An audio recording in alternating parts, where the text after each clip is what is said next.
Okay. Well, my name's David, American Dirtbagger. John, American Dirtbaggers. You are Breanna Gray with Journey On. with what? With Journey On. Journey on. Journey on. Nice, nice, nice, nice. So where does that name come from? It comes from Or what? starting my grief journey. It comes from starting my grief journey, and it's a journey. It's not like there's an end destination. And so I started a podcast to inspire others on their grief journey and just talk about the realities of grief. And since it's a journey, it's the journey that we're on, and then it just kind of came together. Do you find when you talk to people that there's a lot of commonalities in how people deal with grief, or is it very diverse? Yes and no. Oh, that's a big question. That's a good one, though. So there's a lot of commonalities. Like I think with everything, people believe that they're crazy, that only they're going through that, or they only think those things, or, like they kind of more believe that only them are going through whatever they're going through. And that could apply to like anything in life. Yeah.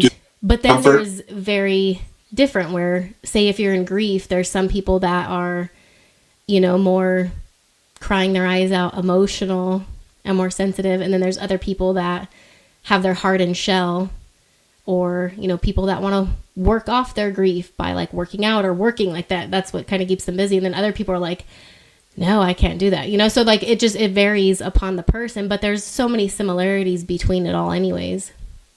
So the people that think they're the only ones that grieve like a certain way, do they find comfort when they realize that other people grieve in the same way? Absolutely. Yeah. Because, it brings that connection that you're not alone in it, and that you're not just this crazy person, that you're kind of floating along doing it all by yourself. And because I think we could doubt ourselves if we think that we're like on our own solo island. And then even for me, when I first started my grief journey, when I found other people that had similar deaths to that, or just understanding grief, but for sure, like the closer that you get to similarities, the more of a bond and a connection that you're like, oh wow, you can actually relate to how sucky this is, or you could just relate to this. And then it gives you like a kind of like a light or not at the end of the tunnel, but through the tunnel of grief, that, oh wow, you're this far out and you're still okay. But so it kind of gives you that hope. But right. I had an ex-girlfriend that she lost her son, 14-year-old son. Of course, that's devastating. And what she had a hard time with is some of the comments that people would make, and they make them not being, mean, but I don't know. But comments like, are you over it yet? Or are you still sad? So that's the on one thing I tell people. Oh, go ahead.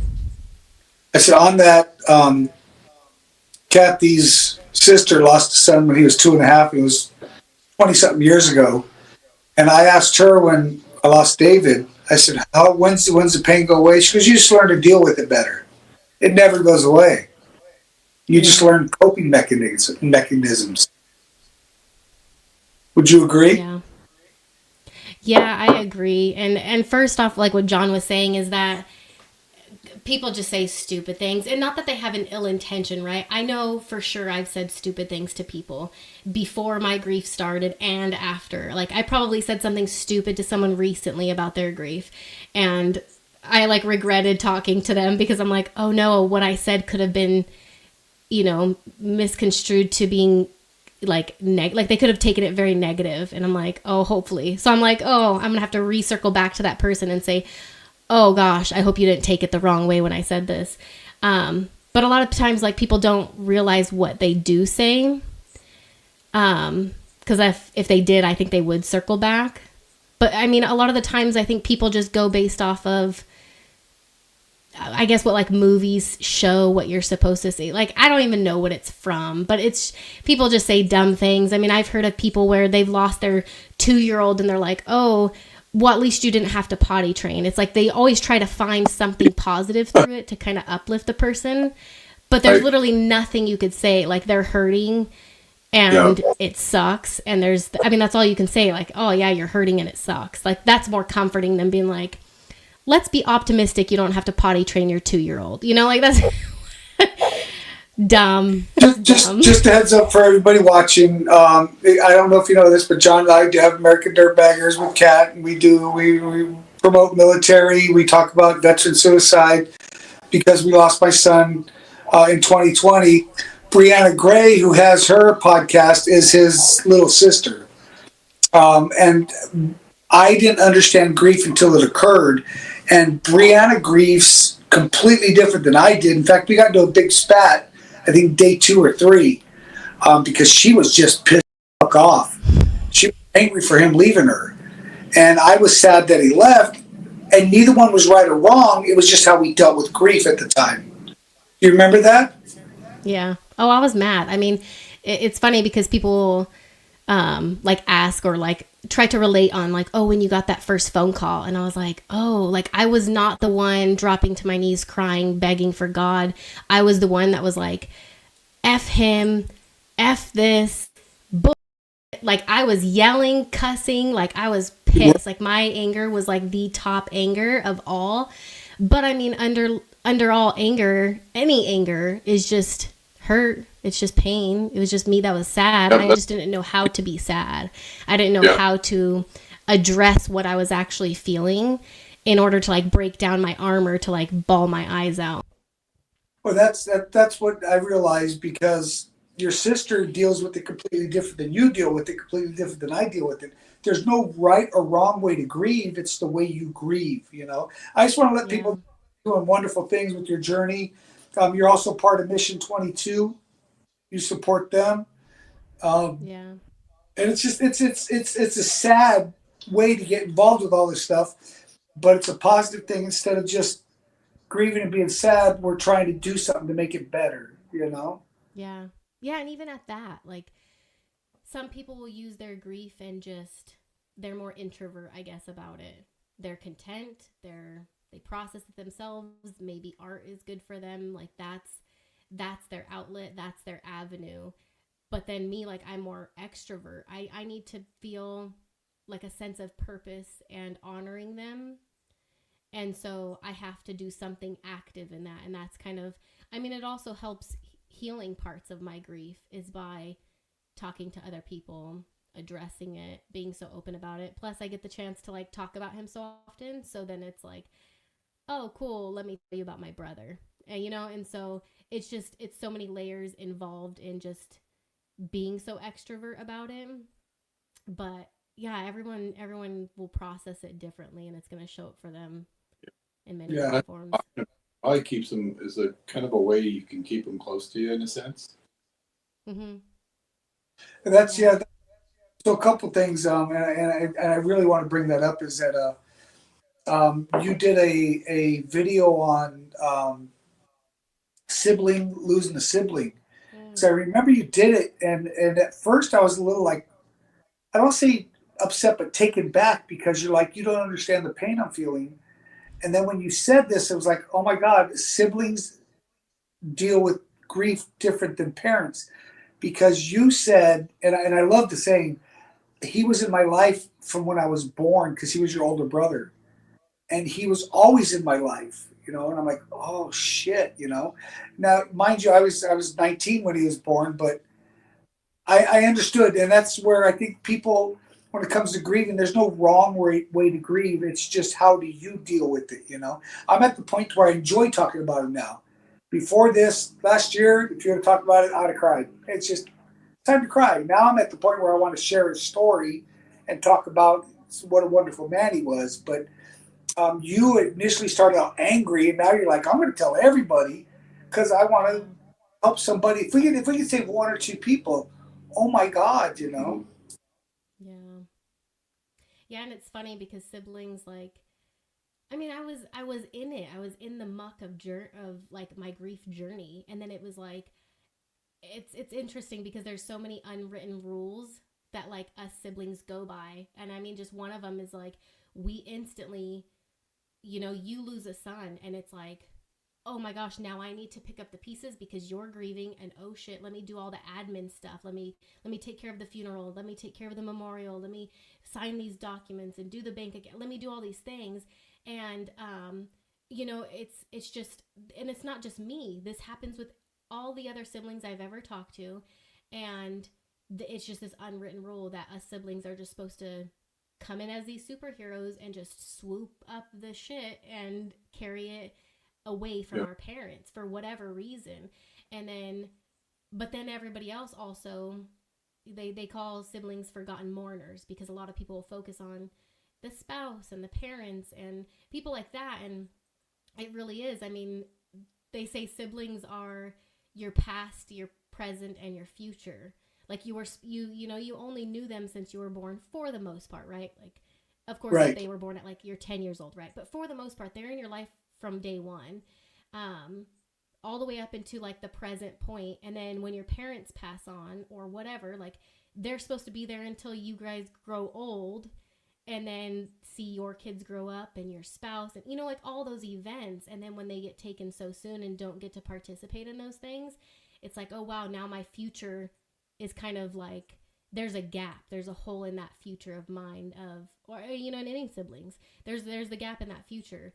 And so, and it's not that anybody is better or grieving worse. It's just they are the forgotten mourners. And so when I did that episode, I'm like, oh, I might poke at some people, you know, especially like parents or spouses, and, you know, but it also opened people's eyes that, you know, grief can make us so tunnel visioned on just ourselves. And so I've had many people say, wow, I didn't realize the impact that it had on you. And I didn't realize how selfish or like my tunnel vision with my own grief was being, because they only focused on themselves, you know? And so I'm like, it comes with the territory. Grief is very selfish. It very is, because we only know how to interpret our own feelings and where we're at and how we're feeling. It's very hard to compartmentalize and move aside from yourself and how you feel, and then put yourself in somebody else's crappy shoes. Sorry. So I follow a guy that says, when you get angry because someone left, it's your fault because you're mad because they left, but yet they're at peace. And I kind of get it, but I'm like, but I'm still mad because he fucking left, you know? And it's just it's a weird concept. It's a grieving is, there's no right or wrong. It's just how do you do it. I get angry at the fact that we are having to grieve over military veterans that are leaving because I don't believe our government's doing enough to help them. That's my thought. You know, we're men. We don't share our feelings. Fuck you. Yeah. Share your feelings. You know. And I think that's what's got to get out there to the young men and women that are coming out of the military, that are struggling. Is don't be afraid to say I need help. You know. Yeah, I mean, it takes courage, and you know, you think like veterans have courage, and I mean, they do so many things. You know, they do it even if they're scared, right? And so, I mean, emotions are very scary, and being vulnerable is very scary. That it's that gap and that kind of norm, especially for men. There's that societal standard that, oh, you're not supposed to be sharing your feelings. You're just supposed to man up and like hide them. But I think like what's been going on in the last, you know, few decades is kind of chipping away at that's bullshit, and that we need to address it, because there's big problems that are coming from us not addressing these feelings and us not being vulnerable and actually talking about us like melting and being close to the end of, you know, taking our own life. And so it's a problem. So one of the reasons we do what we do, and I give John a lot of props, is we did a run to Sturgis with the couple of the son-in-laws, and you know, went up there and daughters, and we had a great time. And we got back, and he's like, we should start a YouTube channel. I'm like, let's do it. And then he's like, we should talk about military. And I thank him for that, because even though David wasn't his biological son or nephew, he considered John his uncle. So he's like, I'm like, yeah, fuck yeah, let's do it, you know. So we started talking about military and all that stuff because of David. Even though we always respected it, we're Americans through and through. That's American Dirtbaggers. That's our name. Um, we started promoting military because of John's idea. So John's the idea guy. I'm the guy that makes it happen. Let's just establish that. John says, I got an idea. I'm like, let's do it. So and he gets great ideas, and I just make it occur. And then he's like, fuck, I didn't think we were going to do that, but um, it's a struggle out there to listen to the military guys. We just interviewed Joe 2 weeks ago, and 21-year veteran of the United States Marine Corps. And he had us cut some parts out, and I won't share what, but it's a tough gig. It's a tough fucking gig to put a 19-year-old man out there in a situation where he's got to take another person's life to save his own. These good people, normal people, are they're put in positions to where they're doing things that normal people normally wouldn't do, but they have to. So there's a lot of, I think, internal battle over that. And I think knowing David, like I was aware of PTSD and stuff at a certain level. Teaching, when we were teaching, I had a lot of vets going through, the combat vets going through there, and you can see some of the struggle. But I think after what happened with David, that really just opened my eyes to the internal battle that you don't see, that nobody sees, that's going on there. So somebody could seem normal, seem like they're well adjusted, but in their head, they're in a dark place. And that battle is every day. And I didn't realize that, I guess, to the extent that I realize now, I didn't realize it then. Nor did I. Yeah. Nor did I. Because David, he seemed like he was coming along. He was doing good things. Yep. And now talking to some of these vets that we talk to, and they kind of disclose the battle they go through every day. Every day. Yeah. Some of them are talking themselves out of it every day. The day they don't talk themselves out of it is a bad day. So it's a lot. I think a lot of emotional struggles and battles and stuff, which are hard because a lot of it's not visible. That's why I want to say thank you for. Real quick. I know you're my dog. I'm supposed to be proud of you and all that good stuff, but I am really super fucking proud of you for what you're doing. You're taking your grief and turning it into hopefully eliminating someone else's grief. You know what I mean? And I cut the fucking rope, it was actually his phone cord. He wrapped around the back seat rest and his neck, and he was blue and not breathing. And I cut the cord, and he started breathing, and just stuff started coming out of his mouth. And this is where I believe in God, destiny, religion, whatever you want to call it. UTI was doing training for the fire department. They were letting them use a room. Dang. And a guy showed up, parked right in front of the car, and was running late. And I opened the door, I cut the cord, and I yelled help. And he come over and took him out and CPR'd him back to life. Dang, that's so crazy. And he pulled up as a paramedic, yeah. So he brought him back to life. And so when I lost David, I'm like, I saved someone else, but I lost my son. And it was a lot of regret in my heart for a while, The sad part is that young man did succeed 3 years later. So, yeah. It's that battle. That they don't share. Yeah, that they don't. I had no clue your brother was at that level. No clue. We would talk about baseball. We would watch baseball, talk about pitchers. We would talk about life. I remember hugging him and telling him when he moved to Oklahoma, if Murphy comes around, you just come fucking home. And no Murphy's Law. Yeah. Yeah, so. Are you okay? Yeah, I'm good. I just don't know if you want to tell that story, so I don't want to give you my good response unless you want me to record it. I don't know. I'm okay with telling. So now I'm okay with telling the story. You really, really fucked me up the first couple of years.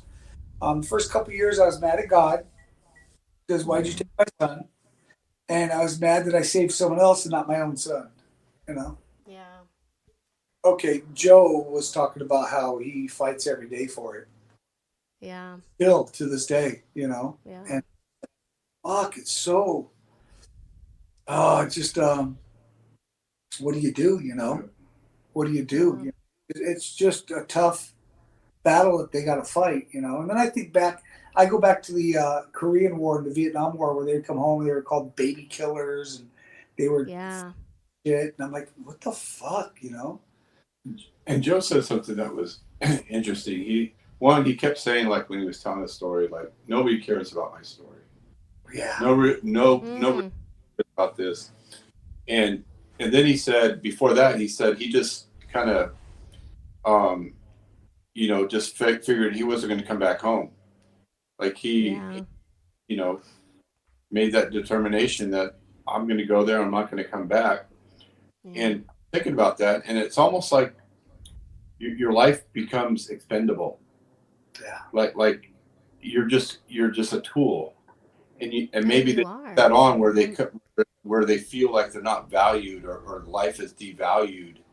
So when they come back, because it just um, yeah, it's just interesting that he would kept saying that people didn't care, which they do.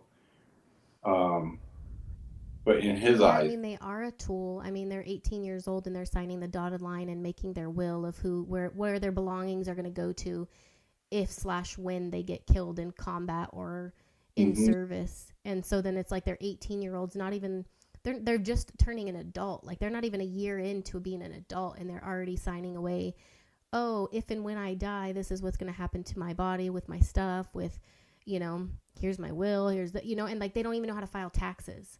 Like that's what's so crazy about it is the fact that they're signing that dotted line up, not just for themselves to sign a contract, but, up into and including death.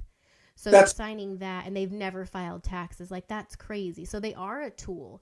And so when and, people do serve, sometimes like, I mean, I've talked to a few vets that have said that exact same thing, that you are taught to devalue yourself, but, and then also like that you pretty much don't expect to come home, especially depends on where you serve at, like if you get deployed somewhere specific that is a high combat area, like you have to come to terms with like, probably not going to come home. I'm just going to do my best. And like your best is to make sure the guy next to you doesn't die pretty much. And like you're more at that self-sacrifice. So they're like, oh, I'm going to do anything and everything to make sure the brothers beside me are not going to die, if that's at the expense even of my own life. And then they go over there and they come back and they're like, okay, I wasn't expecting to like, succeed and like make it out of there.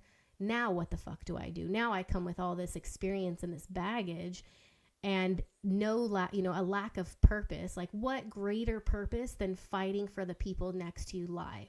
Like what freaking greater purpose can you get from that and fighting for your country and like millions of people? And then you come back and they're like, you're not qualified to work at construction, or something like that. Or you're going to help plumb these houses. It's like, what the heck? Like, yeah. And really, it's so crazy. I saw on the back of a truck yesterday, I was driving to work, and it's a very common term that we're used to as Americans. It said, land of the free because of the brave. And you think about that statement look at the value they bring to our country and people, and when I say a country, the people that live here, look at the value and that yet they can feel so devalued. I mean, they have to be devalued though. And this is just from like talking to other vets, is like they have to be they have to devalue themselves because they have to like, and I mean, they could always be in the comments and be like, you're wrong, Bree, but it's because then if you look at yourself and be like, oh, I have these feelings and like I'm important and my family's important and like this stuff, then you're going to put that higher above than the mission that they're commanding you to do. You have to put yourself down in order for the mission to be the most top priority. And then you're going to do whatever it is with your brothers and sisters to go complete that mission. So like, you're not that important. Like you are not valued as a high status. You're there to be a tool and contribute to the overall, completion of whatever mission. So then, then they come out and then they are devalued. Why should I be alive? What importance or significance do I have to have on other people? I deal with all this other baggage. I can't relate to other people. No one understands, like all of those circling thoughts of isolation, and it's just me in this same stuff. And it's like, it sucks So because it's like they're not alone in those things.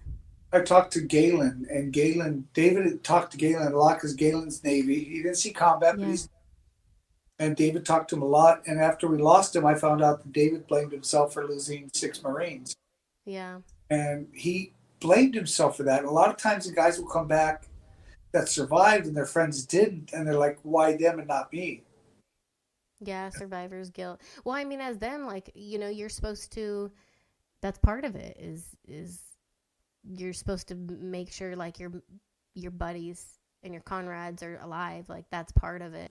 And I'm super glad the United States is starting to pay attention to men's struggles because I'm a man. I don't have to show weakness. And I get it because I'm in that old school. I'm 60 years old. Old school. You don't show weakness. We just deal with our pain and don't tell anybody about it. And that's the way the military's treated, and they should be. They need to um, tuck it away when you have to tuck it away, but share it when you need to share it. Yeah. Yeah, and having resources. Yeah, Mm-hmm. I know there was one young man, and I've reached out to him a few times, and a really good kid I worked with, and he was a student, and I really liked him well, and I won't share his name, but he struggled with PTSD, and we talked, and he would tell me, every day's a struggle, every day's a struggle, and I had him in like 3 different classes. In the third class, I finally told him about my son, and he Oh, broke down and he started crying and he hugged me. He's like, I gotta go. I'm like, whoa, whoa, whoa, whoa, you ain't fucking leaving now. And we talked. And he's like, this just brought up so many memories. I said, but you need to be strong. And he's like, I will be. And he left that day, and I haven't seen him since. And I don't know what happened, and it really worries me. Um, yeah. I don't want to be the trigger. I want to be I'm hoping to be the cure. Yeah. Yeah, a different perspective too. Mm-hmm. Because at least like a few vets that I've talked to, they've been like, wow, like what a different perspective is to hear like a sister grieving the suicide of like her veteran brother. And so then they're like, oh wow, just it's just impactful. And I didn't realize it until talking to them. And then I'm like, Oh, oh, I never thought about that. But well, you, also, how am well, I you, supposed to? yeah, well, amazing. It's just helping bring awareness. And that's so when we lost David, I've got a friend that rides in a motorcycle club. It's a military veterans club, and they're combat vets only. And they came down and they picked him up and they took him to the cemetery. And the one guy came up to me and he's like, "Tell me about him." What the hell? He goes, "Tell me." I said, "Well, his he bought his ranch. He bought his truck. His girl said, 'Yes, I'll marry you.' And he left, and he's like, because he had no battle to fight. And I'm like, well, I gave him fucking battles. Yeah. Um, yeah, it's just it's different perspectives, and if you don't have something to fight for, you're just going to tap out. And but I like what you said too was that my mission's to leave. I'm going to fucking accomplish that mission. Yeah. And Which is even getting the girl and getting the house and getting the truck and getting all those things, like those were also missions, and he did anything and everything to get those things. And he then did. it's like, I mean, I wasn't in his shoes, so it's like, okay, well, those things aren't going to be fulfilling temporarily, yes. Dopamine kick for sure, but it's not going to wipe away, and that's not going to bring true happiness.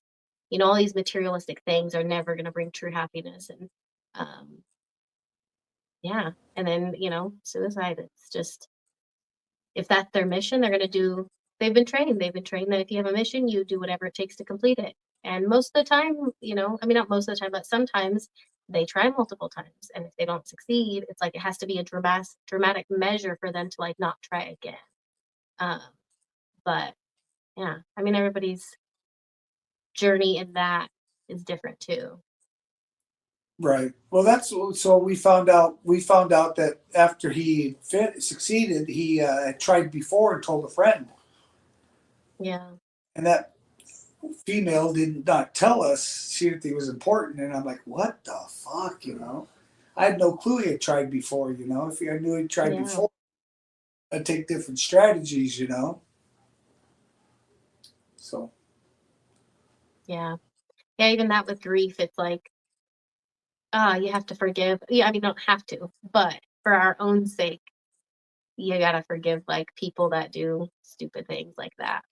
At least for me, like I had to forgive that individual for like not doing something more, not calling us, not doing anything, and just being like, just don't, promise you won't do it. It's like that's dumb. yeah, well, so I But what am I remember. supposed to say? I wasn't in their Well, shoes to do I that. remember she said she called or texted and said she wanted to come to the service, and I told her, don't. His sisters are going to kick your fucking ass if you come to the service, because you didn't tell us, you know. And it's just Yeah. it's. I had no clue he was at that stage. I had no. If I had a clue, it would have been a different story. And that's what's scary is that as a parent, I'm not going to talk as a sibling, but as a parent, you don't know that. How are you supposed to help them? You know. Um, Well, and how are we supposed to even if we do? In hindsight, yeah, hindsight, I would have done so many things yeah, with what I have the experience and understanding now, but then I probably would have said something stupid. I mean, I did say stuff too stupid. Um, I mean, there's been text messages that Sean asked me, like, "Man, is your brother suicidal? Is he all right?" And I was like, "Nah, he'd never do that." They But he hide was it. talking about like, um, just you could tell like he was just having a hard time. But I also knew he was probably like intoxicated because it was like really late at night. But he's like, "Oh, the darkness is like overcoming me and all that." And I was like, "Hey, like get some rest," because I knew he had been drinking. So I'm like, "You're just talking crazy, you know." that's where I. For all I The, know, that could have been a day he tempted. Like I don't know, and I'm all be positive, like well, dumb. yeah. In hindsight, hindsight's 2020. Fuck. I mean, you know, in hindsight, I saw all sorts of signs, Yeah. but during it, you know, it's just you don't see it. You know. And when somebody's been Yeah. drinking, first thing you're going to think, oh, you've been drinking. Yeah. Go to bed, get some rest. You'll Yeah. feel better in the morning. Yeah, that's my ongoing joke that I every time I go see him, I go up there, I drink a beer with them at the cemetery, and then I tell him, "You little fucker, you stole me $50," because he texted Yeah. me he texted me that Friday and said, "Can I get $50 from you? I'll pay you back on payday." I'm like, "Beer?" He's like, "Yeah." I'm like, "Sure." Fuck, if I'd have known, I'd have drove 24 hours to get out there and told him, "Fuck Mhm. you."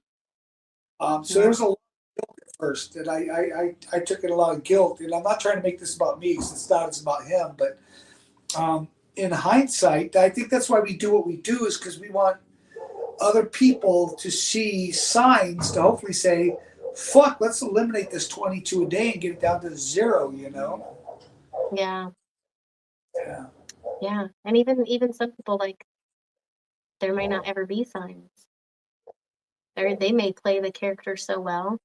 Um, Aside from the interviews, like we were talking about how um they wouldn't, like he wouldn't say stuff to us. And I was talking to a vet again. Um, and I asked him like, oh, I at least in my head, I'm thinking you guys aren't gonna go to your family because like you want to make sure your family is okay and kind of putting that baggage on them Yeah. is like a lot for them, right? Like they're gonna react in a more emotional, oh my gosh, I need to help you and protect you, kind of more panic in a sense. And so I'm like, it makes sense that they will be vulnerable with other vets that understand because the vets aren't gonna freak out on them. Like if he was to come to us and be like, I messed up, this is what are my real thoughts, we probably would have lost our shit. Like we Yeah. probably would have been like, okay, let's talk about it. Like, let me ride this out with you. Like we would have been like, we're going somewhere, we don't know where. Oh my gosh, we didn't, like we would have freaked out. I mean, it's a foreign topic for us. It was a foreign topic. And 100%. that is part of why doing this is that it was never like suicide was a very swept under the rug topic. That me growing up for 30 years never even heard that stuff really. And I had a friend who lost his stepbrother to suicide. And everyone was wondering like a month later why the mom was still depressed on the couch and we were making fun of her. And I look back then, and I was only 16 at the time. And I look back then and I was like, oh my gosh, like how devastating, and how dare all of these people, even her husband, other family members, like how dare them think that Yeah. this was an easy type of grief. One, grief in general, but you add the Yeah. baggage of suicide on top. Come on, friends. But I think I don't even know where I was going with that. I just ranted. suicide provokes a lot of anger too. What Because I you look at, like you're pissed off, or yeah. yeah, it provokes anger. Like, if he would have died of cancer, it wasn't his fault. Well, that's so. I struggle with God. I struggle with God because, but 2 or 3 weeks before, he texted me. He's like, "I was rebaptized. Dad. I'm believing it. I'm going back to church. I'm getting fit." I'm like, "Yay!" I'm like, "Why the fuck did you let him leave?" In hindsight, I get that he had a mission. The way I deal with it is that he's up there guarding the gates with St. Peter's. Mm, Uh, People are not allowing people because Marines never rest. They just continue serving. But I had a lot of struggles, and it's just weird that you see the signs in hindsight, but you don't see them intention or ahead of time. I think that's one reason we do what we do is we want people to start paying attention to those signs and stop this fucking 22 a day. It's yeah. ridiculous. You know, we Yeah. had one. It's unacceptable and it's bullshit. And I talk about it so much. I mean, I represent you guys for American Beer Baggers out here in Dallas, UTI, and for the 22 push-ups. And, just talking to the vets, it's like, they're very hard shelled. And so then they see me walk up there, in a group of probably 50 vets, and then be like, hey, I'm here because it's BS that this is happening. My brother died by suicide. And then you just see their whole demeanor just change. And it's like, oh Oh, crap, this sibling is up here talking about this stuff about her brother that was a Marine, or that is a Marine. And yes. so it's a different perspective for them to see family members kind of coming together. And um, yeah, it's bullshit. It Yeah. shouldn't be happening. Anytime I've mentioned it to guys, because I didn't share my story a lot at UTI. I think last year I started sharing it. I'd get hugs. They'd like almost break down and hug me and shit. And I'm like, Mm, it's deep. It's important, and I think we need to stop the 22 a day. And yeah, I so appreciate. I know you're my daughter, and so I'm a little biased, but I am so fucking proud of what you're doing to try to eliminate that and help people that are dealing with the grief. I know yeah, Michigan you help with grieving families. And yeah, that's the way we deal with the pain. Is we have to put our energy somewhere. And yours and ours is going to go towards helping other people. yeah, Some things yeah. you Because I mentor people through an organization called TAPS. So they help surviving military families of any military personnel that has died in any way or form. They just help the surviving families and friends, obviously. So if there's battle buddies that need support, TAPS, great organization. So And then hmm, I like that. It's not just family. It's also battle buddies, friends, mhm, yeah, people they touch their lives. yeah. It was very powerful. There was so I went to a TAPS event in Dallas like 2 or 3 years ago, and there was like a pretty much new person kind of um, I don't even know what it would be called, not a seminar, but just like an intro thing. So they explained like what happens there, and just kind of giving you like ideas and guidelines. And then it gets you the chance to say, oh, hey, my name's so and so. I'm here honoring so and so who died, however. And there was a veteran in there. And he said, I'm actually here supporting her, which was like, I think the spouse or something of the person that actually died by suicide. Um, And he said he was actually my really good friend, and I was actually um, on pretty much, he was going to like take his own life that day, and then he found out his buddy did. And he said that's what stopped him from doing it, is he found out that his buddy already did the day before. And then everybody, I'm bawling my eyes out, even though I already said my stuff. And I'm like, I had to go talk to him, and I was like, that sucks. But like, I'm so glad that you're here to like talk about that. Um, but yeah, just so powerful. Yeah, But he saw the. yeah, so I mentor other siblings that have lost their siblings to suicide. And I mean, there's healing in that for myself. And then I get to support other siblings that I get where they're at, you know, and we're gonna ride this shitty train together. And then that's really all I can do for them. Um, and I give them that light through this tunnel that like it's not always gonna suck like this. Like you're gonna be okay through this journey, but it's always gonna be sucky. It just might not be as sucky as today. Um, and So then yeah, I'm an ambassador for kind of, I guess, an ambassador for Mission 22. So I donate, and then I just promote them. I just talk about Mission 22 because they're just incredible. They help vets and families. They're the veteran families too, with different amazing programs. And I mean, there's all sorts of organizations out there. It's such a vocal topic, and yeah, there's so much stuff for people.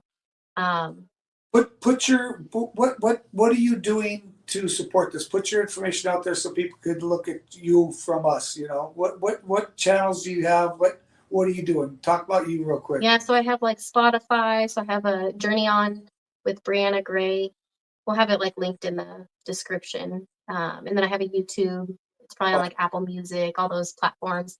And then yeah, Instagram, Facebook, all that. We have Journey On. And then yeah, that's the main thing. That's my channel to inspire people on their grief journey, and then again to bring awareness to veteran suicide. And I mean, we have a lot of work to do.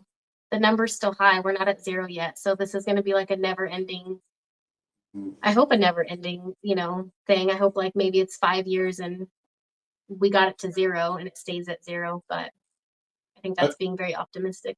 I think the perspective you bring though is when you're talking to a veteran who may be, you know, going through that battle and contemplating it and, you know, battling, you know, his dark thoughts or whatever every day, is talking to you, a sibling of somebody or a family member of somebody who took his life.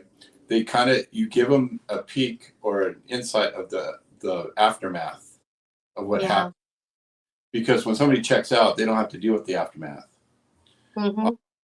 But when they talk to you or somebody else who is, you know, who experienced somebody who took their life, now they're starting to see the aftermath of it, like how it impacts the friends.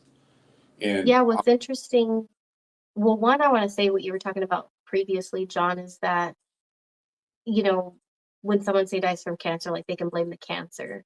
And I don't know if it was a quote, but I saw something recently that said with suicide, the same person is the victim as well as the perpetrator.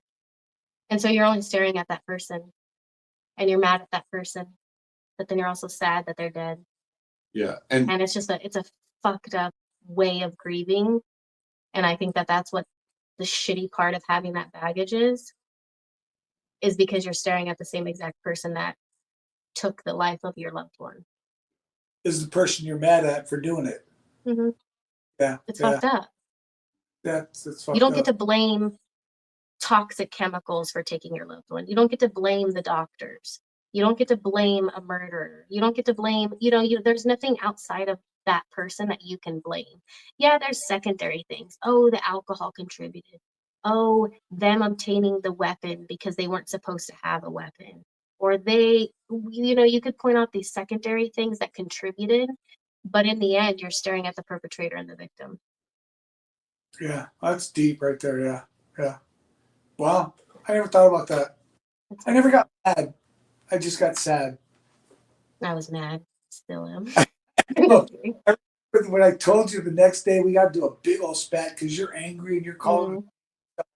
Don't call your brother names, but that's when I had to take a step back and realize that we all grieve differently. You know, like I said, Yeah. you angry at the beginning. Your sister grieved. I don't want nothing to do with it, you know. And I was just like, I don't know, numb for 6 months. And there's no right or wrong way to grieve. It's just Yeah. grieving, you know. So if you're grieving in a certain way, that's right for you. You know, there's no wrong or right. And what's interesting, well, real quick, I only have like 2% left on my phone, which is stupid that it's not charging. No, we're good. But we have to like do another one of these and finish it. Yeah.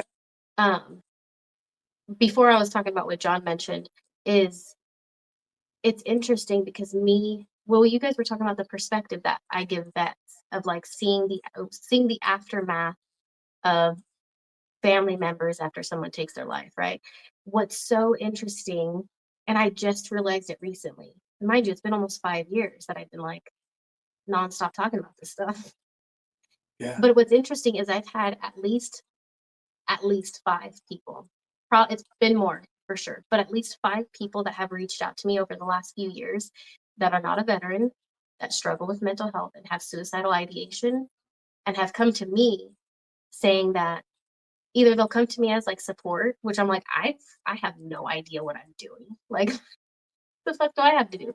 I'll just sit beside you while you're writing out this shitty thought. But there's literally nothing anybody could do. And I realized that from David's death is that there was literally nothing that I could say or physically do to shift his mindset.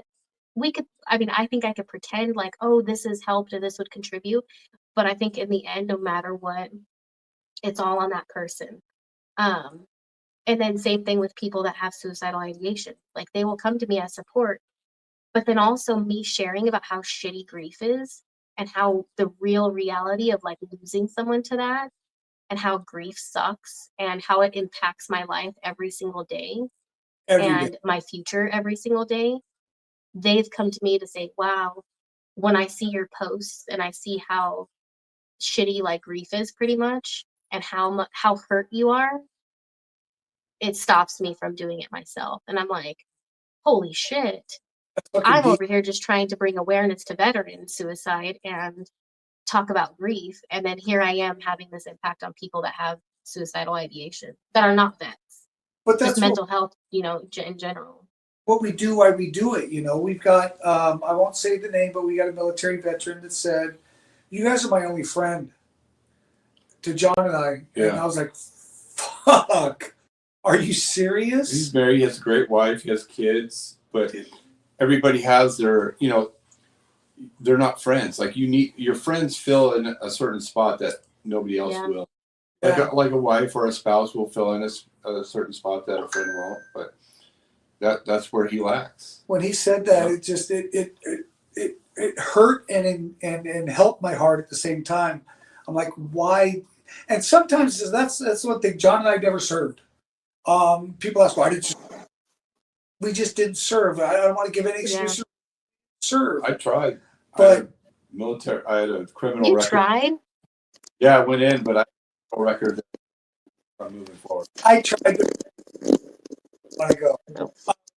But the fact is, we didn't serve. But knowing that we're talking about the military,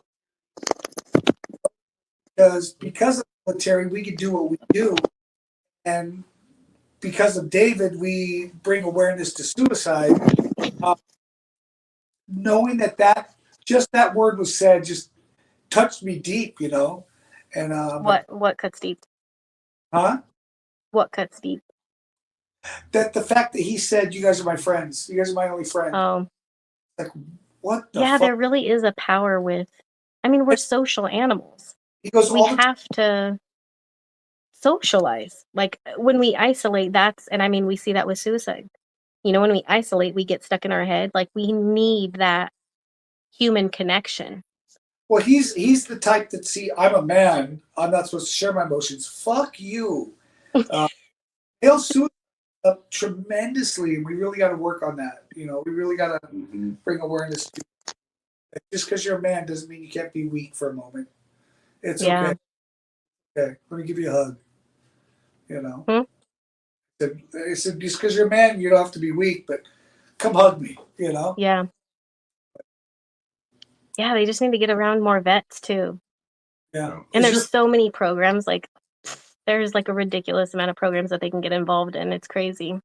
But they don't want to admit the fact that they consider themselves weak, and it's not you're weak. You need Yeah. help. Reach out.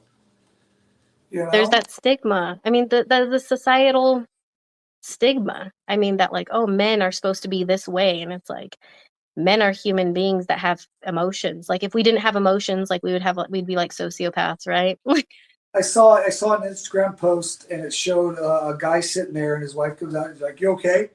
He's like, "Yeah, I'm fine." She's like, "Okay, well, can you do this?" And it's like he wasn't fine. Just because a Yeah. man doesn't mean he's fine, and that's where I think that we need to, as a society, reach out and say, "No, you're not fucking fine. I can tell there's something wrong. What's going on?" You Yeah. know, your brother. Last story, and then we get end on this. But when he went out there, I woke up at about 3:30 in the morning. I don't know if I've ever told you this. About 3:30 in the morning, I woke up. My fucking chest was hurting, fucking hurt, and I just started crying. I'm like, "What the fuck's going on?" And I'm texting him, and he's not responding. And it's if you look at the obituary, he left us about 3:30 in the morning, and Yeah. I just felt it, and I'm like, "What did I do?" So I carried guilt for a few years, hard. What did I do wrong where I couldn't save my own son? Yeah. So it's just it's something that you grieve with. And I'm not, by all means, I'm not trying to make this about me. I'm just trying to share the pain that goes through for survivors, like you said. Hmm. Stop it, fuckers. Come reach out Yeah. to it. Yeah. It's interesting how we can just feel it. Yep. Love you. Yeah. Love you too. We don't have to end if you don't want to. I don't mind if my background's this. Who cares? Well, I thought your phone was dying. It is. I plugged it in. That's why I'm over here. But yeah. What's interesting is that like even the day, so like what he died like maybe Saturday night. I'm guessing. 3:30. Um. Yeah. So then it was like Saturday, but earlier that day, like I sent him a message and you could tell there was something different. Even though a text message, right? We could read it all wrong, right? Like you can't really read sarcasm. You can't really read anger, like for the most part. Like it could be taken different ways. But he said something very basic and I was just like, oh, that's weird. Like I thought he would have said more. And it was just something was off. And I was like, oh, I should video chat him tomorrow to like have him show me more around his house and just to like video chat the kids. And then like he died and I was like, "Oh my gosh, like I knew something was off. You knew something was off. Liz knew something was off. Like everybody knew something was off." And it's just interesting how we're all connected. We're all connected in that sense that like we all felt something was wrong and off, but like 100%. we didn't have any type of like physical confirmation. And so like our intuition is way cooler than I think we chop it up to be. Yeah, 100%. Yeah, because I was texting him and he wasn't responding, and I called and he wouldn't respond, and Yeah. and I called Kat and I said something's wrong. She's like, he's fine. I'm like, no, something's fucking wrong. And then Saturday afternoon we got the call, and it was just like, fuck yeah. Oh, one of the hardest things I had to do was call you guys. Yeah. Um, were you pregnant when I called you? No, my middle Apollo was like not Yeah. even a year yet. And it was the probably the toughest thing I had to do was call you guys and tell you. And I was still Yeah. numb. I don't think I quit being numb for about probably 6 fucking months. It Yeah. just wasn't real yet. He'll come home. He'll come home. You know. Yeah. And Oh my gosh. I mean, there's even times, I'm sure other people experience it too. There's even times you like think you're missing someone that you're supposed to text the good news to. And then you're like, oh crap, like yeah. it's like Well then, that person's always gonna be gone. And then but then they're also so part of your life that you think, oh wait, I'm supposed to be texting someone else because they were so embedded in your life. Doesn't matter like what relationship it is. Like if they're so embedded in your life, you want to share the good things with them and all that. It's interesting. But yeah, yeah, grief is interesting. And from this, it's like I've been so blessed to have these opportunities, to mentor people. And um now I'm going to be doing like my second I guess you can call it like a season, leading a grief share group. So that's for like anybody that has lost somebody. So then I lead that. And so, yeah, I'm just like embedded in the grief world. It's funny because that's like not a industry that's like cool, you know, like nobody wants to be like, let me go do all this stuff in grief. You know, like that's not fun. Like it's not like, oh my gosh, I'm so cool to be doing this, you know? But it's like, you know, me being a believer, like God has pushed me into this direction for whatever reason to utilize whatever skills I have, and me just not wanting to shut up about it to now going and talking about it, talking to random people in Sam's Club about who they lost because they're wearing a Till Valhalla shirt. And then, you know, like doing these things just to be like, grief is the only guaranteed thing that we have. That's the only guarantee. Like no matter what, we're gonna die, right? So it's so such a foreign topic that no one really talks about. I'm like, that's bullshit. Like, yes, suicide for sure. Like veteran suicide needs to be talked about a heck of a lot more. Because I had no idea until after he died. But I'm like, just grief in general, like this Yeah, is stupid. Like if I ask somebody how they're doing and they just lost someone, like don't pretend like you're not okay. Like let's talk about it. Like this shit sucks. Talk about it. John, who'd you lose? His Aunt Pam my aunt last week. last week. I lost my brother and my younger brother, and I lost my father. Are the three, you know, in my life. His aunt just a couple days ago. Not Yeah, last last week, week. a couple days ago. You know. So, and she was my second mom. She wasn't like a distant aunt. She was very involved in my life. But the thing is, what you're talking about is you can't. There's certain things you don't. You have to go through it before you know it. Yeah. Like you can't be taught it. Like somebody can't teach you how you feel when you lose somebody. You can kind of get the concept, but until you lose somebody, that's when you really learn it and know it, and that's what you have to pass on. Is you can't you don't know until you've gone through it, and you've gone through it, and not everybody falls in that category. Yeah. And would you even say, not that I'm interviewing you, but would you even say each grief is different and has its own baggage? Oh, like, and what you're talking about, like the administrative stuff. When my dad passed away, I got the news. I went to the hospital, got the news, and they literally put a phone in front of me and says, "You better make the arrangements because that has to be handled." So I was so busy making funeral arrangements, figuring out what to do, how to do it. I had my younger brother who was in jail. I was trying to get, which I did, get him out for the funeral, but that was a lot of work. So I had no time to grieve until afterwards. When it was all done, everything was said, that's when I got sad. Before that, How old were you when your dad passed? I was probably in my late 30s. Oh, okay. So Yeah, it's all the admin work. And then it's like your grief gets put to the back of the line because you have to show up for everybody else. And my uncle, who I was very close to, also passed away. And it's just, yeah, it's just everybody grieves differently. And I'm more of a quiet griever. Like I just miss them. Yeah. I don't, I don't really, I'm not extroverted when it comes to that. I'm very introverted. Very introverted. And you're like, damn it, Bree, you're so loud about it. Shut up. Way some people vent from the top, somebody show, and I quietly do it on my own. Yeah.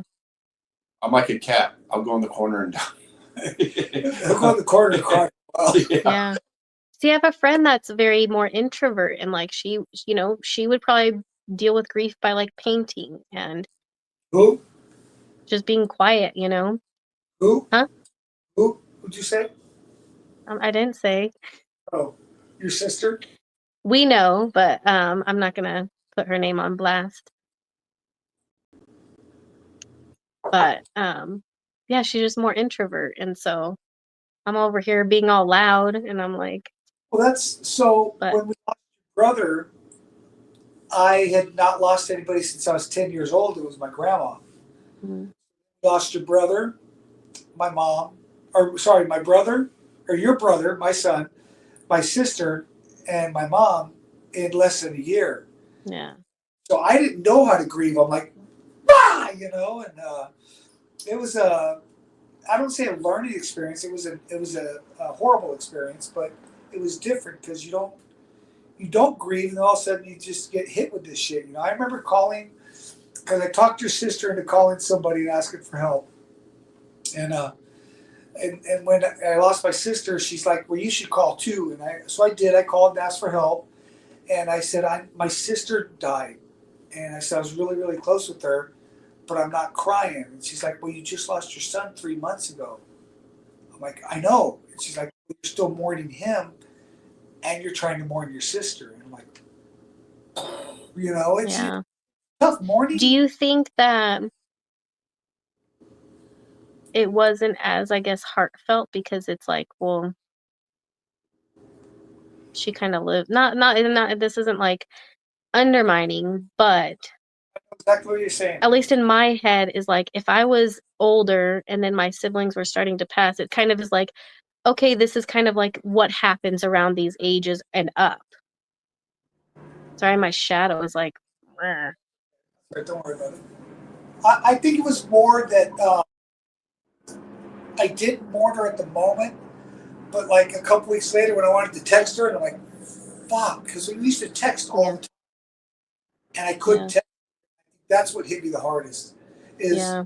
who am I going to Well, and tell? also, I mean, I just realized this too is, well, I remembered this, not realized it, but I remembered that with David's death, that's traumatic. That's a trauma that happened. That wasn't just, oh, someone passed away. Not that her death is, you know, less than or whatever. It's No, not as traumatic of an correct. impact on your physical body, your mental health. Like, it's not as traumatic. And even like your mom, not as traumatic. So my mom was like, David's suicide is a trauma. That's traumatic death, traumatic grief. yeah. It's just, it's very different, and I think some people don't even realize that with suicide deaths. Other deaths for sure, there's many other deaths. I'm not going to go through all the scenarios that can cause trauma, but a suicide death is definitely trauma on the grievers. They leave early. They leave super early when they're not supposed to. My sister Yeah, was, my mom was in her 90s. It's still traumatic. It still sucks. I still miss them. But you're not supposed to die before your kids. You know, you're just yeah, not. My grandparents, all my grandparents have passed, and I mean, you're sad because you miss them, but it's more of a natural occurrence. It's like that's the circle of life. yeah. My grandparents, all my grandparents, I think, were in their 90s when they passed. Now, my dad. Here's the weird thing: is 2 years from now, I will be my dad's age when he passed away. Oh, how do you feel about that? I don't know yet. 60. He was 62, so he was young, and that's 2 years away from me. So just It's interesting because I think 60s is old, but then I know when I get to 60s, I'm going to be like, this is so young. and then you feel like um, you feel like you're just the same person that you were just out of high school. So Yeah, for I even people, feel that way now. I mean, Except, so sometimes I feel like I'm in my 20s and I'm like, oh, like I feel like I am. And then I get around people that are like in their 20s and I'm like, no, I'm not. right? No, there's wisdom and stuff that comes with living life that really changes you. But I don't like. I don't think in your mind you really look at yourself as old. Your body represents old sometimes, but you Mm, know, emotionally and mentally, you may not feel that way. Although some people may. Um, yeah, but I don't. I certainly don't. I feel like I'm, still 25 years old. yeah. But He's going to get more cigars, isn't he? No. He ran to the restroom, I think. He needs more ice for his whiskey. It melted. What flavor cigar are you puffing on? It's a Macanudo. It's pretty smooth. Yeah, where'd you get them from? There's a cigar, the cigar box in my own in Ottawa. Idlewild. Great little Awesome. place. Yeah. Oh, dude, totally. I was seeing a thing. They're doing little highlights of cool little cities like Carmel by the Sea, and Ottawa was one. Mm. It's just it's kind of a gem of a little place that when you go there, you don't feel like you're in Southern California. Like when we were there today, we felt like it could have been Colorado with all the snow and Yeah. But Wow. Well, I'm excited. I look forward to you interviewing us. Hey, what happened? I said I'm excited. I'm looking forward to you interviewing us. Yeah. I don't know if you want to. I don't know if this gave you enough information, but it's just something we're trying to get out there. We got shirts coming. We got shirts being made. Yeah. We're going to do our 22 push-ups forever, or until we can't do Yeah. push-ups. that was 2 years ago, but we still do. Yeah. I mean, I could interview you guys, but I just want to make sure I don't want to take it over because I'm so used to interviewing people. So if you guys have other questions for me, like I don't want to start running the show. It could be more of a discussion. We're getting a new cord tomorrow. We want to do it through our system. So if you want to, next weekend, are you available next weekend? I think so. What's the date next weekend? 18th, 19th, 20th, 21st, something like that. Next Saturday is the 22nd. 22nd. No, next Saturday is the 19th. Oh no, you're right. Next Saturday is the 22nd. You available? Yeah. Yes, I think so. So would you like to do another one and you could lead the conversation? Yeah, that works. Thank you. Yeah, of course. You guys Love have you. any other questions for me? Well, I love you. I love Sean. Love you too. What you guys are doing out there, you crazy kids. Mm-hmm. Yeah, we're doing all sorts of fun stuff.